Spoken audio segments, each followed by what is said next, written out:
Hello. Okay, I keep trying to do these videos, and I keep just sort of being a massive nerd about Whole New World. So this is a multiple attempt. But yes, as someone suggested, I talk about Whole New World, and thank you very much. I'll leave the comment somewhere, and if anyone else has any questions or like wants to ask me anything, that's great. I love it. I really appreciate the sort of interaction, and I appreciate all the support, guys. So thank you very much.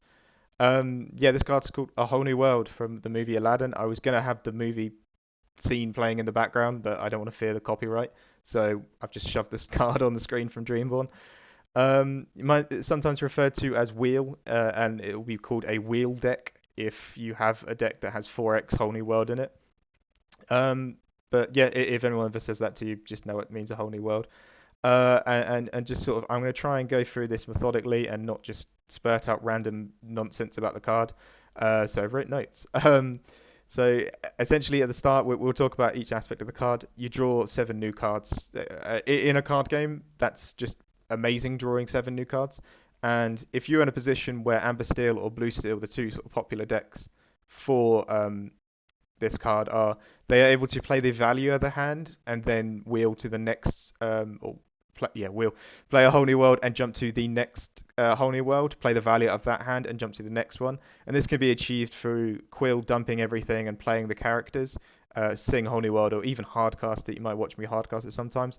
Amber Steel can have a singer that sings for 5 set up, so they will play all their entire value of their hand out, or as much as they can of it. That will go for both decks, sorry. And then they will just sing Whole New World to get the fresh hand. And this can be done also disrupting your opponent's hand as well. And so just drawing 7 cards is just great to have on the board. And yeah, we will also note that the opponent will draw 7 new cards. We don't think about that too much. That can also be a benefit to us as well, because I think in Lorcana the most powerful thing in the game, and this is why I play Blue Steel for cards like Whole New World, and why I've also played in set 3 I used to play Green Steel because of 2-drop Ursula and stuff. I won't get into that too much, but the old just general sense of hand disruption I think is so powerful in Lorcana right now, especially when we're setting up combo pieces. Most powerful cards are songs as well. This is also a song. So if we're able to get them out of people's hands, be prepared are very good. We're doing a great thing just by that discarding. So yeah, we can, and also yeah. So I just mentioned this is a song. So we also get 7 card draw for a very low cost of exerting a 5 cost character, or if it's a singer like an Ariel for a 3 cost character, we draw 7 new cards. So that's just brilliant. I'm just going to keep mentioning that 7 new cards is good, and if you can use all the value of those cards, that's great. Green Steel tried to use Whole New World for a little bit, but because it doesn't really have any singers, it doesn't get too much ink. Getting a whole fresh 7 cards wasn't that impactful for them because they just couldn't play the value of the cards out. So yeah, it's very good into Blue Steel and very good into Amber Steel right now. But as sets go on, we might see some difference with that. So yeah, our opponent will draw the 7 new cards, but we also get to disrupt them. So whatever they have in their hand at that point, we get to put in the inkwell, into the discard, into the inkwell. We get to put it all into the discard. So that's just very useful for us. They could accidentally draw into cards. You'll find a lot of the time, in practice, Blue Steel will play against a red purple, and they might just draw some be prepareds, and that's great. We get to put them all in the discard. We might wheel, and then we'll wheel again, so we'll burn another whole set of cards, and that second one they have no choice to have be prepared in their hand or not. They might just draw into it, and we get to burn it from them. Amber still has a great thing with the queen, where early on they can play the queen, they can shift the queen, and they can sing Whole New World on turn 2. Now your opponent will have mulliganed or sort of crafted their hand into what they would like to play on curve for those early turns. But because you play this card, you throw all of that into the discard, and then they're playing with 7 cards that they didn't choose from the mulligan. So that's very good. Yeah, as I keep saying, if you were to play Whole New World when you have very low cards in hand and your opponent might be on a healthy amount of cards in hand, you take everything out of their hand, put it in the discard. I keep saying this over and over again, but I think it's so impactful that people need to know it. And then you get to play with your fresh new cards. You're probably going to draw into cards you actually want to find. And your opponent is going to have to play with their 7 fresh new cards that it might not be cards they want to play with. Especially, I've had many times where an Amber Steel player will shift the queen. I've got the ramp cards in my hand. I'm going to Mickey, I'm going to Quill the next turn. And they just sing Whole New World and they wipe it out. And the next time I'm playing with 7 cards and I miss my ramp on 3 and I lose because I'm just going to be so far behind. So just hand disruption in general, it can be good if played correctly. And also going into these matchups, if you were to play blue steel into red purple, I'm just going to talk about a very basic situation here on the play, which we're quite favoured into.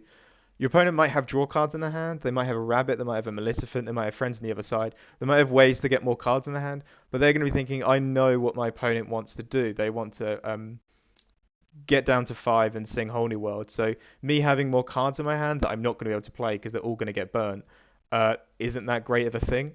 So they might play slower. They might be a bit more resourceful. And, just installing that fear in them of knowing when the Holy World's not going to come or not. And I've had many times as well where just that fear of Whole New World will stop them drawing. They'll play their hand out and they go, right, you're going to Whole New World now, aren't you? And then you could go, no, I'm going to play a Hiram instead. And I'm going to sit there whilst you have 2 cards in your hand. If you ever get to a point where you have a healthy amount of cards, I will just Whole New World and burn them. If not, I'll just tap the quill and put the Whole New World into the inkwell. I find Blue Steel can achieve this a lot better than Amber Steel can because it doesn't really have any other use for a Whole New World once it's in its hand.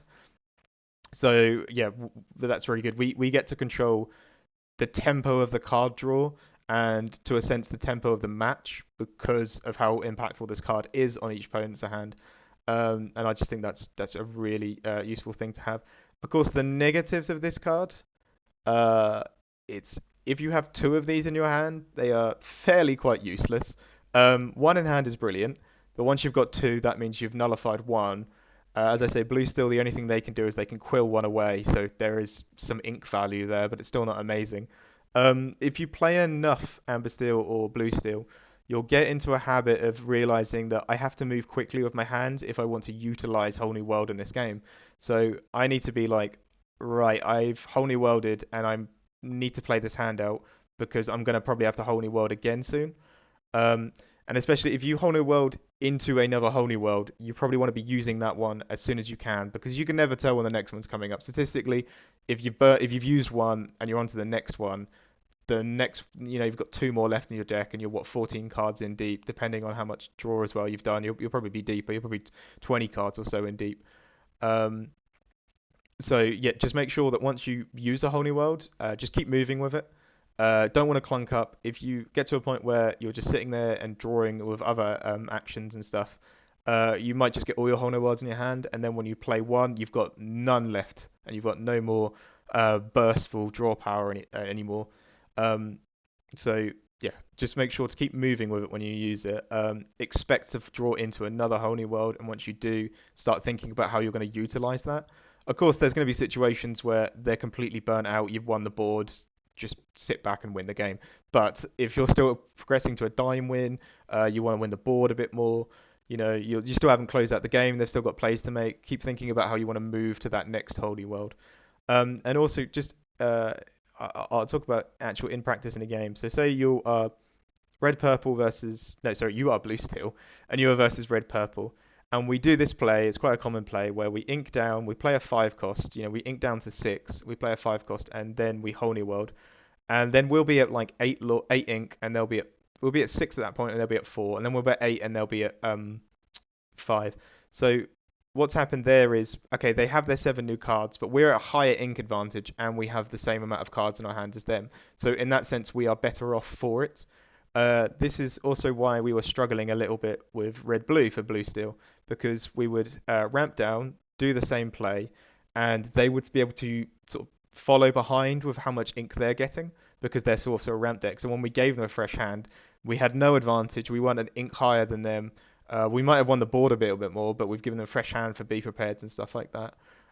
So yeah, that was kind of why that matchup sort of struggled. But in general sense, into anything that's not a blue deck, when we whole new world, we will most likely be at a higher ink advantage, and then we're resetting the hand size to 7 each. And then once we win and we can confidently play a whole new world again and take out, we'll make them discard and draw more cards. We won't really matter too much because we can just keep playing cards. We can just keep inking down. We can set up for dime. You can get quite into a solitaire game mode once you're really in the driver's seat, especially into red purple, because what will happen is I'm mentioning red purple a lot here, but I think it's probably the most worthy mentionable matchup for us. We'll get to a point where you're just slamming down huge characters, winning the board heavy. You don't have to react. You just have to play your dime and win. Your opponent will be fishing for answers, trying to find it, whilst you're at like 11 ink or something like that, finding a dime and winning. So I just think it's really great. And yeah, I think if I wasn't on a whole new world deck, I would be on any other deck that has hand disruption. That's why in set three I went to green steel for quite a bit, the aggro-y Svesi version, because I just love the idea that I could disrupt their plays. They don't know when they're coming, if they're coming. Um, I think it's very good. I mentioned two drop Ursula quickly because I'm talking about hand disruption. I liked her because it meant people would have to mulligan away good plays just to protect them by putting them in the deck. And sometimes you won't even draw two drop Ursula. So you've already made quite an impactful play on that turn without even doing anything. And with a whole new world, I mentioned the same thing. Um, your opponent might opt to not draw as many cards because they don't want them to get burnt. Say if they accidentally drawed into two B prepared and you play whole new world, you've burnt two B prepared from them and they're just not happy with that. So yeah, and you can get quite technical with this. You can be like, right, turn one, they inked a Tamatoa, and then they inked maybe another Tamatoa. You whole new world, you see you burnt a dime, and you go, right, they've only got two more ways to achieve that. And also, even we can go even further with that. Okay, I'm just going to keep mentioning plays here. Say if they Tamatoa, bring the dime back to their hand, they don't have enough ink to play the dime, comes back to your turn. Let it go or remove the Tamatoa, then whole new world. Now they're like really far behind on a play they were hoping to set up. So, you can get quite in depth with this. Once you have like sort of hand knowledge, you might be able to predict what cards are in their hand as well. You can start being like, all right, I need to burn here. Say they're setting up for a Sisu, the big eight cost one. You can be like, right, a whole new world there, burn it, and then the likelihood of them drawing to another one is less. Or it doesn't really matter too much about the likelihood of them drawing into another one. It's that you knew they had one in hand, so wheeling it was better than just them playing it out. So yeah, and the fact that song just brings it all together, being quite good. If there's any more questions on Whole New World, but yeah, as I say, it's just brilliant. It's hand disruption, it's card draw, it's singable, it's just great. Unink thing, don't worry about it. I think the more you play, the less you're bothered about uninkables, and you sort of learn to live with that. So yeah, I think hand disruption, card draw. I can't argue this card is bad in any way. It's really, really good. A lot of people call for it to get banned.